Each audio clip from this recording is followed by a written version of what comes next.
untung ada teman-teman di belakang, langsung saya gendong balik ke kursi roda. Sakitnya sih nggak Pak, isi nih Pak. Sebarkan kebaikan untuk semua orang. Siang, salam inspirasi.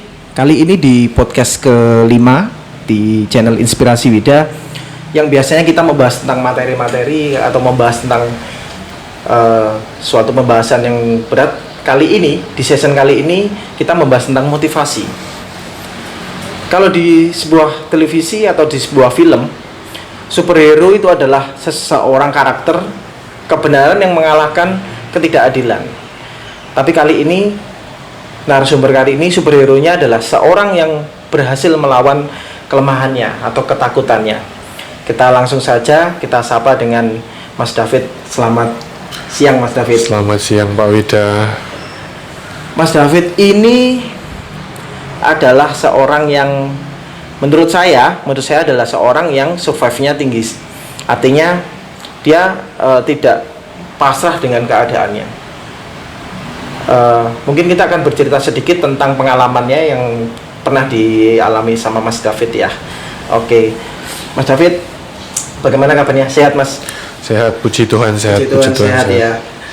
Jadi selama ini maaf ya dengan kondisi seperti ini, artinya banyak kesusahan ya dalam menjalani sebuah proses, mungkin proses belajar, proses bekerja dan lain-lain ya. Selama ini ke sekolahnya SMP masih ya, masih di SMP masih. Jadi saya mulai pakai kursi roda itu kan waktu umur 14 ya. umur 14 tahun. 14 tahun. Jadi waktu itu kelas 3 SMP. Kelas 3 SMP. Jadi sampai 3 SMP semester 2 itu udah semester 2. Jadi udah mau ujian nasional itu baru kena virus terus pakai kursi roda ini. Jadi SMP saya masih SMP normal di WAI. Gitu. Kalau boleh tahu ini virus apa ya? Artinya kan gini, Mas David mulai dari kecil sampai dengan SMP kan normal-normal saja ya, seperti anak-anak yang lain ya. Jadi mengalami datangnya virus ini kan mulai SMP kelas 3 itu. Ini virus sejenis apa ya kalau boleh tahu? Virusnya sebetulnya saya juga nggak tahu karena dokter pun bilang ini bukan virus yang kayak pilek, kita bisa pilek lagi gitu kan. Ini bukan virus yang bakalan menyerang lagi gitu. Jadi dokter pun nggak proceed lebih jauh untuk mengetahui virus apa. Yang jelas virus ini menyerang sumsum tulang belakang. Jadi sumsum tulang belakang saya bengkak gitu ya. Jadi menekan saraf-saraf di sekitar tulang belakang. Dan hasilnya jadi lumpuh. Dan waktu dulu pertama 3 SMP itu lumpuh sampai sini Pak. Jadi tangan pun nggak bisa gerak. Jadi cuman tiduran yang bisa gerak ya leher loh. Dan puji Tuhan juga untung nggak sampai pernafasan nggak sampai dilubangi. Jadi cuman paling sampai dulu ngos-ngosan gitu ya. Tapi nggak sampai dilubangi itu, syukurnya. Jadi 14 tahun dari kecil sampai dengan usia 14 tahun tidak terjadi apa-apa, normal seperti biasa. Di usia 14 tahun mengalami cobaan seperti ini. Artinya yang saya bahas bukan tentang penyakitnya kali ini, tapi tentang semangatnya Mas David dalam menghadapi. Di usia 14 itu Mas, itu mengalami kesusahan nggak dalam sekolah? Artinya gini, dengan kondisi seperti itu pasti sekolah akan berpikir 2 kali dong untuk menerima kita apa adanya kan gitu. Betul. Jadi karena waktu itu kelulusan SMP kan ya. Jadi sudah waktu itu sudah daftar. Jadi karena posisinya semester 2, jadi sebetulnya saya sudah daftar, sudah keterima di Waing Blimbing. Nama saya sudah masuk dan kok ya terjadi kan ya semester 2. Dan itu waktu itu aku belum bingung SMA, bingungnya ujian nasional dulu. Waktu itu masih ada ujian nasional. Tapi ya syukur guru-guru sangat baik. Jadi guru saya waktu itu wali kelas sangat baik untuk ya wes lah support gitu loh. Jadi karena sisa 1 semester kok ya eman gitu loh kan. Jadi saya belajar apa yang saya bisa untuk ujian nasional. Karena waktu itu masih cuman beberapa mata pelajaran kalau saya ingat. Jadi kan paling cuman matematika, IPA dan segala macamnya lah. Jadi guru saya komunikasi dengan Diknas untuk mengizinkan saya ujian nasional di rumah. Terus ya udah saya ngerjakan segala macamnya dibantu mereka sampai akhirnya lulus SMP. Jadi mereka juga support banget lah. Ya. Terus masuk ke SMA, saya sempat ketemu ke Waing Blimbing, ketemu kepala sekolahnya waktu itu untuk diskusi. Maksudnya gimana dengan kondisi keadaan seperti saat ini. Memungkinkan nggak ya? Betul sekali. Di SMA. Kan yang jelas pelajaran olahraga nggak mungkin Iya, pasti iya, kan, iya. ya kan. Belum lagi tantangan-tantangan yang lain kalau misalnya harus ke komputer lab atau harus pindah kelas iya. gitu-gitu kan. Belum kelasnya apakah kalau kelasnya ada tangga segala Iya. macamnya itu kan juga tantangan-tantangan tersendiri. Ya betulnya waktu itu kepala sekolah sudah welcome gitu loh. Jadi ya memang belum ada kasus seperti ini sebelumnya dan pengaturan tersendiri, adjustment itu kan harus dilakukan ya, misalnya untuk olahraga harus gimana gitu kan. Mereka oke untuk fleksibel gitu loh. Jadi mereka fleksibel kalau aku mau misalnya oke lah aku mau SMA tetap gitu kan.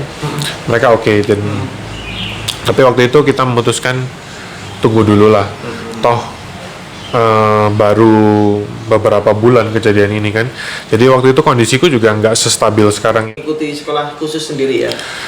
Jadi setelah setahun vakum sambil ya cari-cari. Waktu itu homeschooling belum marak ya. Jadi waktu itu tahun berapa itu ya, 2007 2008 sekitar tahun itu. Homeschooling baru mulai terdengar. Jadi waktu itu diputuskanlah saya mengambil kesetaraan. Jadi paket C. Jadi selama 3 tahun, seminggu paling masuk kelas beberapa kali. Tapi sisanya saya belajar sendiri, paling matematika, bahasa Inggris, terus les-les komputer gitu-gitu aja. Jadi ya bisa dibilang nggak sekolah sih Pak. Iya. Tapi ya. Tapi artinya kan kemauan untuk tetap melanjutkan studi kan tetap tinggi gitu loh, ya kan? Dan setelah SMA, setelah lulus artinya atau menyelesaikan paket C itu bagian setara SMA ya. Setelah SMA, David lalu meneruskan kuliah lagi ya kalau nggak salah ya. Di S1-nya berarti di Malaysia ya. S1-nya di Malaysia. Betul. Nah, ketika daftar di Malaysia itu apakah ada kesulitan? Artinya dari mulai pendaftaran, administrasi, kemudian tes atau apa gitu? Kalau untuk administrasi semua lancar-lancar aja karena nilainya sudah mencukupi gitu kan ya. Terus waktu itu sempat latihan bahasa Inggris beberapa bulan untuk mencukupi syarat bahasa Inggrisnya TOEFL IELTS gitu. Terus waktu tes juga sudah mencukupi nilai minimum. Jadi untuk administrasi semua oke. Jadi waktu itu concernnya pasti kayak akomodasi, terus bagaimana di kampusnya, apakah aksesibilitasnya oke. Sebetulnya lebih ke arah situ. Jadi concern kita waktu itu. Waktu itu sempat visit kampus juga. Terus ternyata kampusnya oke juga gitu. Jadi kebetulan kampus baru di Taylor situ.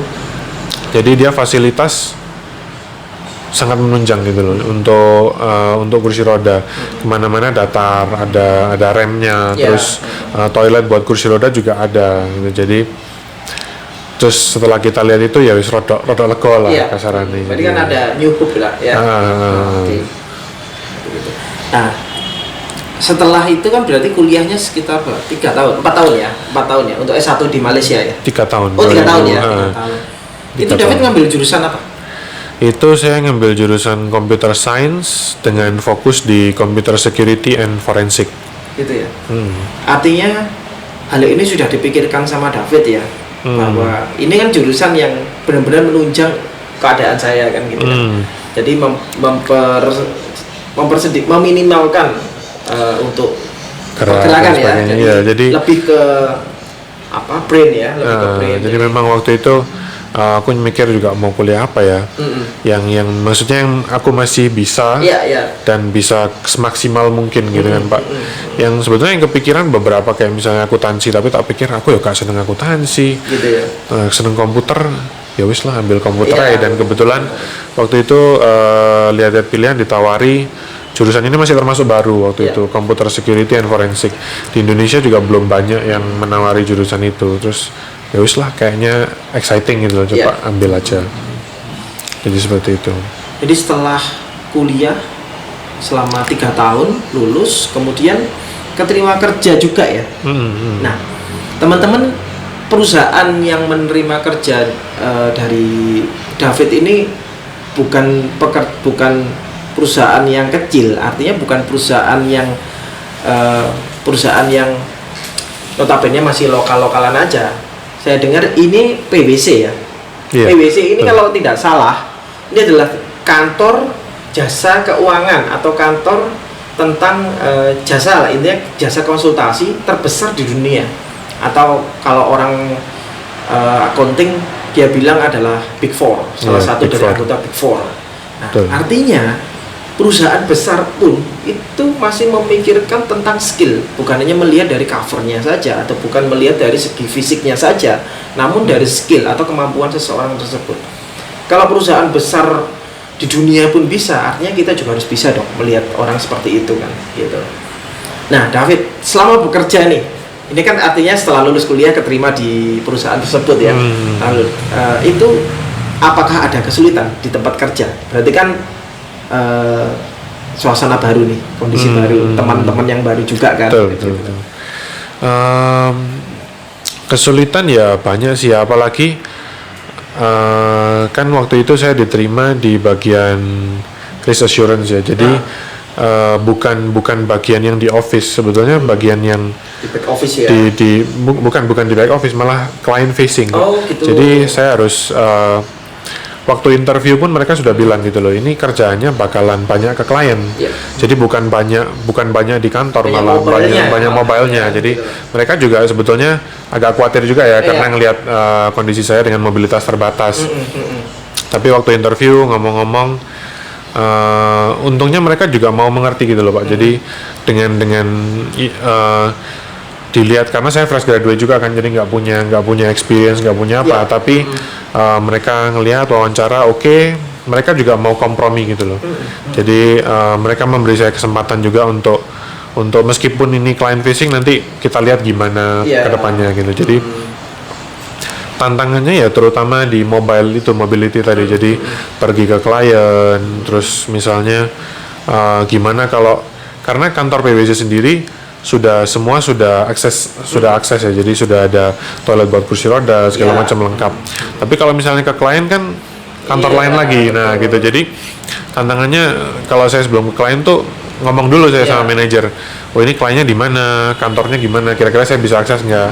Dan puji Tuhan manajer dan bos-bos juga mereka ngerti gitu loh, jadi mereka lebih terbuka, jadi mereka open for discussion gitu. Jadi kalau misalnya kira-kira kantornya nggak support, terus misalnya ada tim lain nggak yang bisa gantikan gitu loh, terus jadi swap gitu loh, aku kerjanya dia gantiin saya. Kalau misalnya nggak bisa, baru kita cari alternatif lain gitu. Tantangannya lebih ke situ sih, karena kebanyakan klien-klien juga kalau misalnya kantornya bangunan lama gitu kan, mereka nggak ada toiletnya untuk kursi roda, nggak ada remnya, itu kan susah gitu Pak. Lebih ke situ tantangannya. Jadi gini, poin penting yang saya tangkap tadi ada dua. Jadi yang pertama itu adalah perusahaannya sendiri, perusahaan tempat David bekerja, best respect ya buat mereka mau menerima, memberikan kesempatan, ya kan. Kedua, perusahaan klien pun juga memberikan kesempatan, ya kan. Artinya ini hal positif yang bisa diterima, bisa dilakukan teman-teman juga untuk mungkin teman-teman kita yang seperti David itu. Artinya kan gini David, kemampuan dan kemauan. Iya kan? Kalau saya lihat challenge-nya itu David lebih ke kemauannya, karena kemauan yang keras akhirnya memampukan kita kan untuk bisa bekerja, bahkan bisa bersaing dengan teman-teman yang notabene lebih normal daripada David sendiri kan gitu. Nah, selama di perusahaan itu apakah ada teman-teman satu, berarti kan tiap hari kan kita harus ke kantor kan, ketemu mereka kan. Lebihnya mereka apa? Mensupport apakah ada yang mungkin beberapa ya, nggak semua yang mungkin memandang sebelah mata atau mungkin malah tidak suka gitu loh. Selama ini kalau di lingkungan kerja di sana Semua oke sih Oke, selama ya? ini. Jadi karena mereka juga sudah Fokus sama notabene kerjaan masing-masing mungkin ya, fokus gitu loh. dan mereka juga lebih terbiasa gitu Pak dengan Ya. karena selain saya juga ada satu orang lagi pakai kursi roda Oh gitu. di situ Berarti dan mereka juga ada orang buta juga yang kerja di sana. Oh gitu ya. Heeh. Berarti ada orang buta, bahkan nggak melihat ya. Itu di Iya. bidang apa? Berarti. Dia operator telepon. Oke. Jadi karena PwC itu kan perusahaan multinasional ya, jadi Iya. mereka ada tanggung jawab untuk yang harus diberikan kepada sosial masyarakat lagi. Iya. Jadi mereka memang empower gitu loh Pak untuk orang-orang dengan keterbatasan pun selama kamu bisa perform nggak masalah mereka. Jadi jadi itu mungkin mereka lebih terbiasa Iya. juga dengan keadaan itu. Jadi kalau di lingkungan kerja nggak ada sih, cuman di luar kerja pernah sempat kayak misalnya ditolak taksi gitu. Iya. Pernah. Mereka mungkin nggak mau ribet juga ya. Bisa jadi. Jadi Tapi ketika pulang mau naik taksi gitu ya, taksinya nggak mau nerima gitu ya. jadi waktu itu yang beberapa kali waktu itu yang mesenin taksi itu bukan saya, jadi kayak Iya. papa atau teman saya Iya, gitu. iya. Mereka nyetop taksi kan, tapi waktu taksinya ngelihat saya nggak mau dia, langsung pergi gitu. Beberapa kali sempat sih, ya udahlah, ya wis. Mungkin awalnya ya merasa nggak enak juga ya, tapi Tapi ya wis. pasti bisa menerima kan. Ya udahlah, gimana lagi. Iya, tapi memang orang yang mau maju atau berkembang itu memang orang yang harus menerima kekurangannya ya. Dalam hal ini kan bukan hanya fisik juga kan, kekurangan kemampuan kita kan, kita mau betul, dikritik betul. orang, kita mau menerima masukan dari orang lain, itu saya rasa bisa membangun kita menjadi lebih baik lagi gitu loh. Betul. Nah, tentunya dengan kesulitan-kesulitan dengan yang dialami David selama ini kan pasti ada seseorang yang mensupport penuh ya, mensupport David penuh. Nah, itu siapa? Tentunya keluarga ya. Ya. Peranan keluarga sangat penting untuk orang-orang yang misalnya seperti saya dengan disabilitas Ya. gitu ya. Kalau bagi saya, mama saya sih. Jadi Mama ya. mama benar-benar support penuh untuk apa yang mau aku lakukan gitu. Jadi apa yang mau aku lakukan dia support penuh. Ya. Nanti pikir carry Bahkan istilahnya. kita belum ngomong, mungkin mama kita sudah tahu ya tentang kemauan Jadi kita. malah dulu kayak waktu pertama kena gitu ya umur 14 tahun 14 tahun pikiranku aku nggak mikir sepanjang itu sih Pak kan. Jadi Aku 14 tahun itu masih main bola lah, gitu kan. makanya itu masih ikut basket, sepak bola, apa. basket, mainan gitu. Orang yang nggak Nggak. bisa dikurung gitu lah ya. ya nggak mikir sepanjang itu. Jadi waktu Iya. waktu kena pun dulu nggak mikir sampai wah ini bakalan seumur hidup segala macam, Iya. harus mikir segala. Apalagi kalau mama seorang dokter ya, jadi Iya. begitu aku kena pasti wes tahu pikirannya sepanjang gitu Iya. kan. Jadi ya tapi untungnya mama juga support. Jadi dia nggak mau, meskipun dengan keterbatasan saya, Iya. dia nggak mau aku kehilangan masa-masa ini loh. Jadi Yes. misalnya masa-masa SMA, masa-masa kuliah gitu kan, itu kan penting sekali untuk membentuk pola pikir dan Iya. segala macamnya kan. Jadi meskipun dengan keterbatasanku ya wis yuk jalani gitu loh, karena ya ini harus dilakukan gitu. Jadi ya mama support full di situ. Dan saya yang saya contoh dari ceritanya David ini adalah juga kisah dari seorang mamanya David ini adalah gini. Biasanya kalau anak kita mengalami anak kita jatuh aja ketika kita kecil ya, pasti kan kita sayang kita hati-hati, kita obati, overprotective gitu kan, kita manja, kita kasih jajan supaya dia nggak nangis lagi kan, seperti itu. Apalagi dengan kondisi seperti David ini, hebatnya mamanya David ini adalah tidak membiarkan David hidup dalam manja. Artinya David dibiarkan untuk berkembang sesuai dengan talentanya David. Ketika David memutuskan untuk kuliah di sana, pasti awal-awal memang sama orang tua, tapi dalam sehari-harinya sampai dengan bekerja kan pasti sendiri kan, mengalami sendiri. Nah, kesulitannya kan juga pasti David mencari solusi sendiri kan, gitu loh. Ketika keluarga tidak di sisinya David lagi kan, gitu. Betul, Mungkin yang bisa dipetik dari itu, seorang orang tua juga tidak bisa ya, kita harus memanjakan anak kita terus menerus, karena itu nggak akan membentuk karakter si anak sendiri itu gitu. Betul sekali, nggak bisa overprotective gitu Yes. Pak. Jadi Setuju sekali sih gitu. Kalau di itu kan di sisi keluarga. Kalau di sana ketika David di Malaysia, apakah ada teman dekat? Apakah ada mungkin teman yang bisa seperti saudara akhirnya support David terus gitu. Ya pada akhirnya jadi teman kerja sih sebetulnya. Teman kerja ya. Teman kuliah juga ada, cuman karena jadi waktu kuliah tetap ada satu teman Ya, yang pasti ada yang aku dekat gitu setia kan. ya. Jadi kalau misalnya waktu itu pernah kursi rodaku mogok karena aku pakai kursi roda otomatis kan waktu itu, electric wheelchair gitu kan. Kursi rodaku mogok Pak, jadi dia dibantuin aku dorongin gitu ke kelas. Jadi ya tetap ada. Terus waktu kerja pun ada teman kerja yang dekat jadinya kan, jadi bantu misalnya. Kebetulan satu tim, jadi kalau satu proyek ke klien bareng itu dia yang bantu segala macamnya. Jadi ya maksudnya akan selalu ada lah penolong di sekitar kita. Tuhan nggak bakal biarin kita sendiri. Iya betul, setuju. Nah, David itu kalau berangkat kerja, mungkin mau ke gereja atau mungkin mau beli sesuatu, itu kan pasti melalui jalan-jalan, dan jalannya kan pasti nggak selalu mudah, kan tidak semua jalan disediakan untuk yang kursi roda kan ya. Itu pasti kan mengalami kesulitan juga ya. Apa ada pengalaman menarik David?